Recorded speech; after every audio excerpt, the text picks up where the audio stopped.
The air in Windsor Castle in the winter of 1861 was not merely cold, it was sepulchral.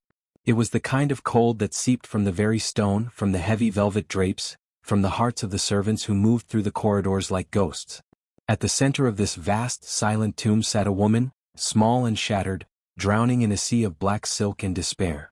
Her name was Victoria, and she was the Queen of the United Kingdom of Great Britain and Ireland, Empress of India, the ruler of the most powerful empire the world had ever seen.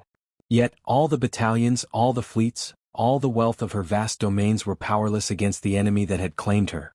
Grief. Her husband, her beloved Albert, her lieber Engel, was dead. The official bulletin spoke of typhoid fever, a tragic illness that had taken the prince consort at the age of just 42. But for Victoria, it was not a disease of the body that had felled him. It was as if the very axis of the world had snapped, plunging her universe into a perpetual, starless night. She was 42 years old, and her life, she was certain, was over. She ordered the clocks in his room stopped at the moment of his death, 10 minutes to 11. She had his clothes laid out each morning, his shaving water brought, hot and steaming, for a face that would never need it again.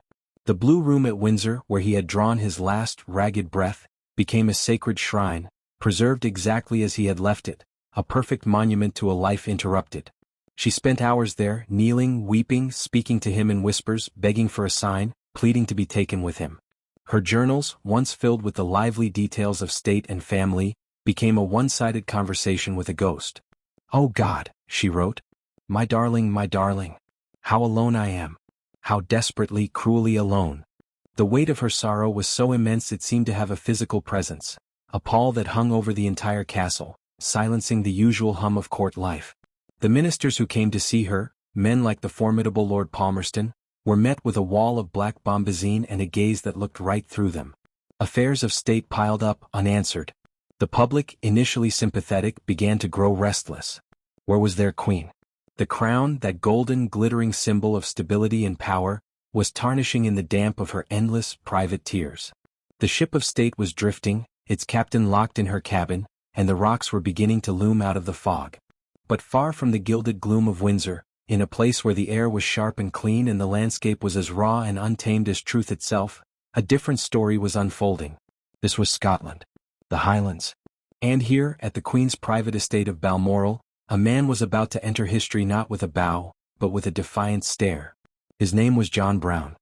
He was a gillie, an outdoor servant, a man whose life was dictated by the rhythms of the land, the patterns of the deer, and the fury of the elements.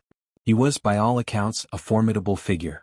Tall, broad-shouldered, with a fierce, red beard that seemed to crackle with the same energy as a Highland storm. His hands were large and calloused, capable of gentling a spooked horse or building a shelter in a blizzard. He spoke in a thick, rolling Scots brogue that brooked no nonsense, and he moved through the world with an unshakable confidence that came from a lifetime of relying on his own strength, his own wits, and his own unwavering moral code. John Brown had known the royal family for years. He had been Prince Albert's favorite gillie, the man the precise and intellectual prince had trusted to guide him through the heather, to understand the secrets of the glens. Brown had respected Albert. He saw in him a man who, despite his foreignness, had a genuine appreciation for the stark beauty of Scotland. But it was the Queen who fascinated him. He had watched her, this tiny woman swamped by her skirts and her retinue of fawning courtiers, and he had seen not a monarch but a person. A woman who could be stubborn, who could laugh with genuine delight on a brisk ride, and who, after Albert's death, had become a hollowed-out shell of her former self. When the decision was made, likely spurred by the Queen's personal physician, Sir James Clark, who understood the therapeutic value of the Highlands, to bring a piece of that Scottish spirit to the desolate Queen, John Brown was the natural choice. He was summoned south to England, to the heart of the snake pit that was the Victorian court. His arrival at Osborne House and later at Windsor was nothing short of an invasion. The English court was a world of whispered implications, of subtle snubs, of rules so intricate and unspoken they formed an invisible labyrinth. It was a place where a man's worth was measured by his title, his lineage, the cut of his coat. John Brown cared for none of it. He strode through the opulent corridors in his kilt and his tweeds, his boots echoing on the polished floors, a living rebuke to the tiptoeing courtiers. He did not request audiences with the Queen. He demanded them. He did not whisper deferential suggestions. He issued blunt commands. And he called her woman. Not your Majesty. Not your Royal Highness. Woman. The collective intake of breath from the ladies-in-waiting could have sucked the air from the room. They waited for the explosion, for the royal fury that would surely see this uncouth Scotsman dismissed in disgrace. But it never came. Instead, something miraculous happened. The Queen, who had turned away prime ministers and her own children, listened. When Brown told her she was looking pale and needed air, she found herself being bundled into a cloak and led outside. When she tried to retreat into her grief, he would stand his ground, his voice a low, insistent rumble. "It's nae good for ye this mopin'. Ye must come for a drive. The ponies are waitin' that." He would all but lift her into the carriage himself, his strong, sure hands a shocking contrast to the fluttering, gloved hands of her attendants. He forced her to take a wee drappie of whiskey for her nerves, a practice that scandalized the tea-sipping court. He was, in effect, treating the sovereign of the British Empire like a contrary child or a spooked animal, and it was the only thing that worked. For Victoria, this was a revelation.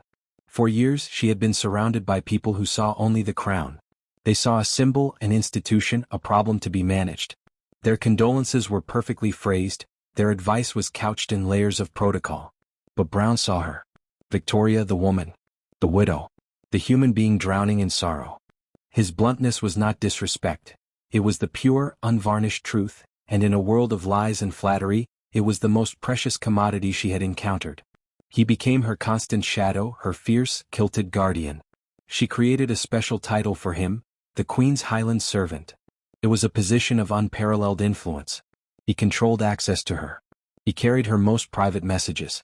He was the gatekeeper, the intermediary between the monarch and the world. And the court watched, first with disbelief, then with a growing, seething jealousy and horror. The whispers began as a hiss in the gilded salons, but they soon grew into a roar that echoed through the palace corridors and spilled out into the clubs of London. They called him the Queen's Stallion. They snickered about his fondness for whiskey, suggesting he was often drunk on duty. They muttered about his temper, his arrogance, his uncouth manners.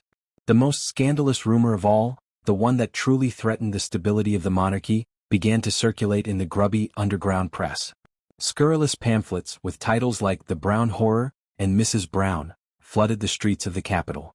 They depicted a coarse, drunken Scotsman sharing the Queen's bed, ruling the country through his influence over her.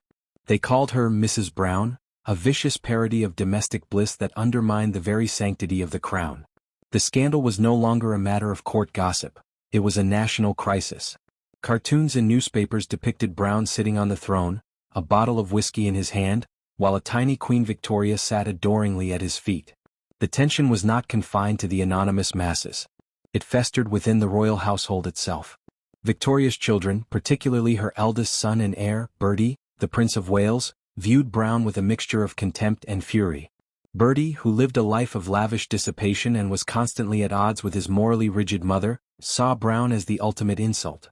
A servant who had not only usurped their place in their mother's affections but who represented everything his sophisticated, cosmopolitan world despised. Meals became silent, tense affairs. Family gatherings were poisoned by the unspoken presence of the man in the kilt standing just behind the Queen's chair. It was a civil war, cold and silent, fought over the breakfast table and in the drawing rooms of the royal residences. Yet, through it all, Brown's position remained unassailable. Why? Because he was the only one who could achieve the impossible. He could make the Queen laugh. He could pull her from the depths of a depressive stupor. He could, quite simply, get her to live again.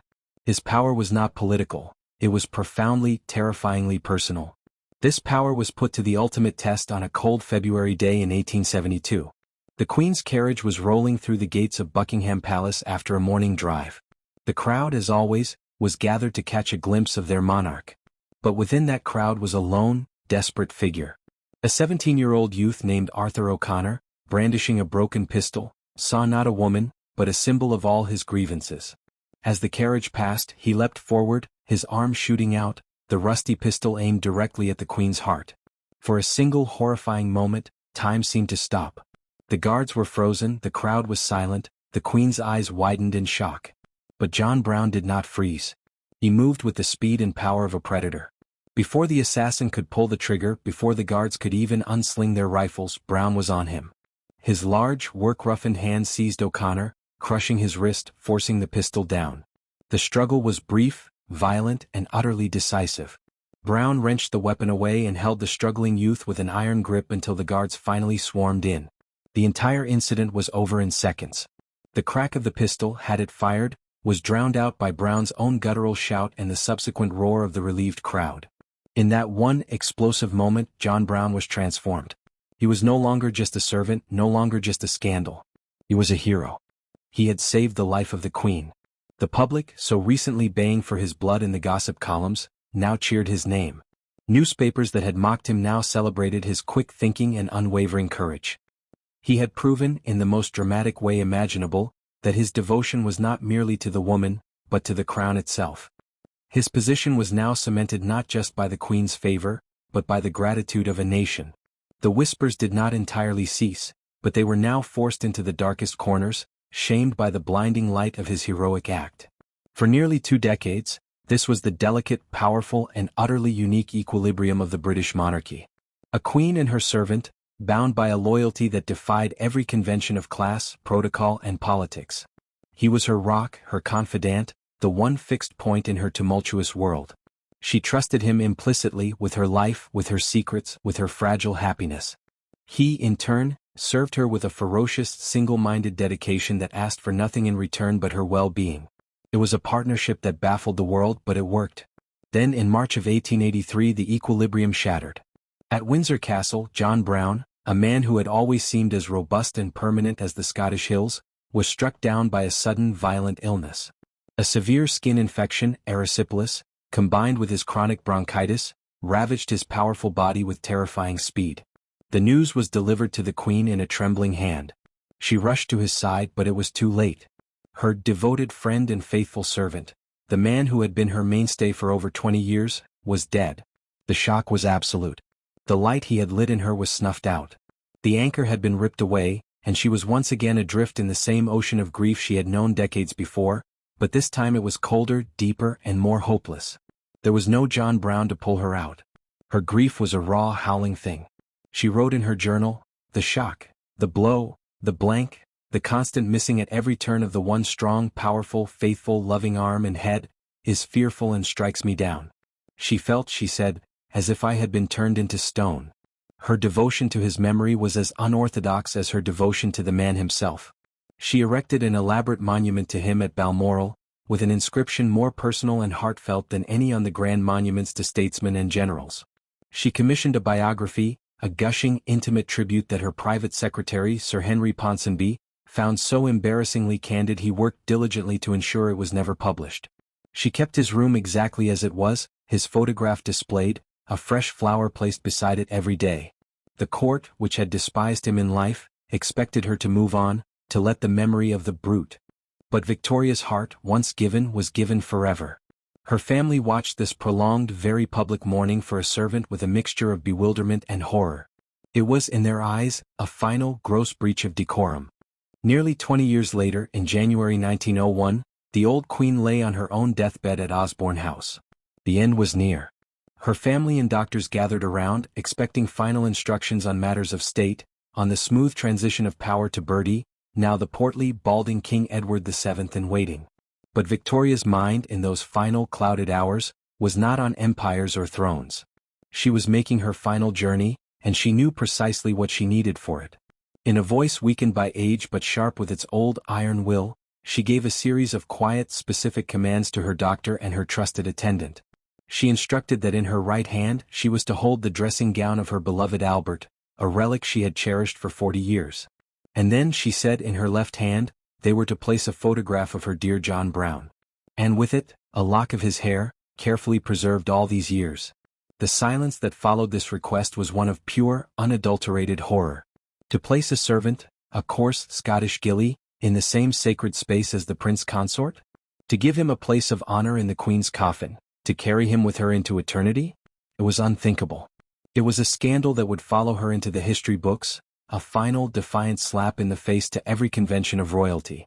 Her children were aghast. But Victoria was, as always, immovable. It was her final act of defiance, her ultimate testament to the truth of her heart. The man who had saved her from the darkness, who had given her back her life, would not be left behind. The command was carried out. When the heavy lid of the coffin was sealed, It enclosed a secret the royal family would desperately try to bury. King Edward VII, upon his accession, moved with ruthless efficiency to erase John Brown from the official narrative. Brown's rooms were cleared, his monuments were downplayed, the Queen's journals concerning him were heavily censored by her daughter, Princess Beatrice. They hoped that by burning his letters and suppressing the story, they could kill the legend. They failed. Some secrets are too powerful, too human to stay hidden. The story of the Queen and the servant, a bond forged in the fires of grief, tested by scandal, and sealed in the silence of the tomb, refused to die.